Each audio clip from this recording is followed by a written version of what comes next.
উনি প্রধানমন্ত্রী থাকার সময় যেই কনফিডেন্স নিয়ে যেই উদ্ধতভাবে বাংলাদেশের মানুষের সাথে কথা বলতেন, এক্স্যাক্টলি ওই টোনে তিনি কথা বলেছেন।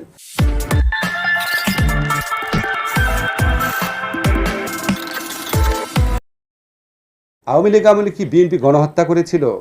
আওয়ামী লীগ আমলে কি এই হাজার হাজার মানুষকে গুলি করে ইয়ে করেছিল বিএনপি করেছিল? মনে করে দেখেন তো, দুইটার পার্সপেক্টিভ তো ডিফারেন্ট। সেই আমলে বিরোধী দলের উপর মিথ্যা মামলা দিয়ে তাদেরকে গ্রেফতার করা হতো। আপনারাই রিপোর্ট করতেন, মিথ্যা মামলা দিয়ে তাদেরকে হয়রানি করা হতো, গণগ্রেফতার করা হতো।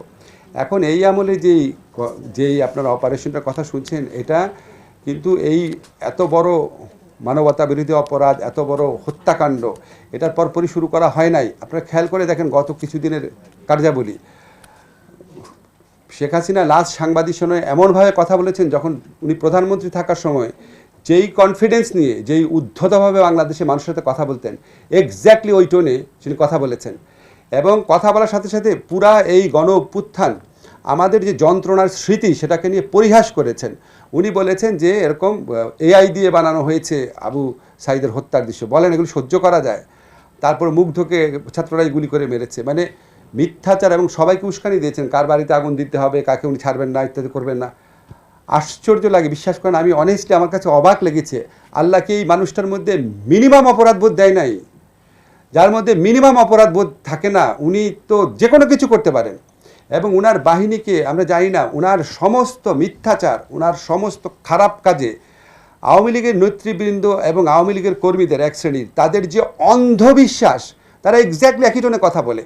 এবং তারা দেশের নানা ধরনের উস্কানিমূলক, নানা ধরনের আক্রমণাত্মক, নানা ধরনের আপনার ষড়যন্ত্রমূলক কর্মকাণ্ডে লিপ্ত হয়েছে, আরও বেশি লিপ্ত হবে, এরকম একটা আশঙ্কা স্বরাষ্ট্র মন্ত্রণালয় তাদের ইন্টেলিজেন্স নেটওয়ার্কের মাধ্যমে তারা এই ব্যাপারে কনভিন্সড হয়েছে। তারপরে এই অভিযানটা করেছে।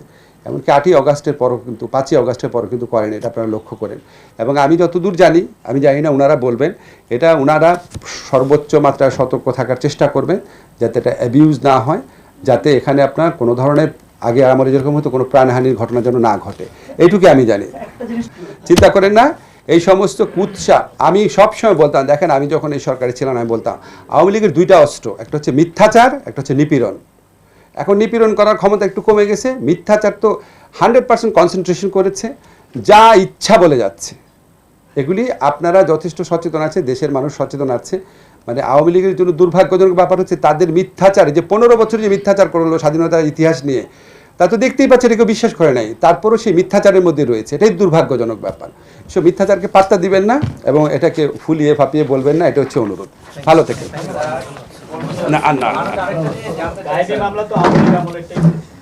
জি, গায়েবী মামলা হচ্ছে আওয়ামী লীগ আমলে দায়েরকৃত রাজনৈতিক নিপীড়নের উদ্দেশ্যে দায়েরকৃত গায়েবী মামলা।